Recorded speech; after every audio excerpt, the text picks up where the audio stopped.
Sidhani kama kuna pengo kubwa sana kati ya Musa Pinpin Kamara na Yakubu Suleiman, kwa sababu kama kuna gap lenyewe itakuwa ni uzoefu, na uzoefu wenyewe ni uzoefu wa michezo ya kimataifa. Tumeshuhudia jina la Yakubu Suleiman liking'ara zaidi na kuchomoza kwa ukubwa zaidi barani Afrika mara baada ya kuwa na performance bora sana kwenye michuano ya CHAN iliyofanyika nchini Tanzania, Kenya pamoja na Uganda, kwa maana ya pamoja bid, si ndio? Ndipo tulikuja kushuhudia kipaji cha Yakubu Suleiman kikivumbuliwa au kikionekana kupitia jezi ya timu ya taifa. Japo hapo nyuma mimi nilikuwa utazamo bora wake, nilikuwa ninafahamu ni mlinda mlango wa aina gani akiwa na JKT Tanzania. Chini ya kocha Ahmad Ally amefanya makubwa pale. Kwa hiyo anakuja kuitwa timu ya taifa, sikushangaa. Lilikuwa ni swala la muda tu. Kamara amekuwa golikipa namba 1 wa timu ya taifa ya Guinea.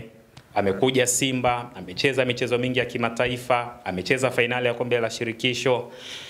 Ni Kamara ambaye ukitaja asilimia za mafanikio ya Simba na asilimia pia za kwake nyingi tu kuifikisha Simba hapo ilipokuwa. Na hata mchezo wa juzi tu hapa ambao umetamatika kwa sare ya bao 1-1, kabla ya kuumia kutoka na kuingia Yakubu Suleiman, tayari alikushaonesha yeye ni goalkeeper wa daraja lipi. Alifanya saves nyingi, fanya saves za maana, na mpaka Simba anasema tumefuzu roho mkononi.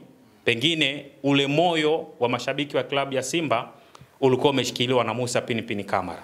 Pasipo kwa yeye, pengine ile scoreboard baada ya dakika 90 au bao wa matokeo baada ya dakika 90 ungesoma 3-2 kwa upande wa Gaborone United, na Simba pengine hivi sasa asingekuwa anakwenda kucheza dhidi ya Nsingizini ya nchini Eswatini. Kwa hiyo tofauti sio kubwa sana.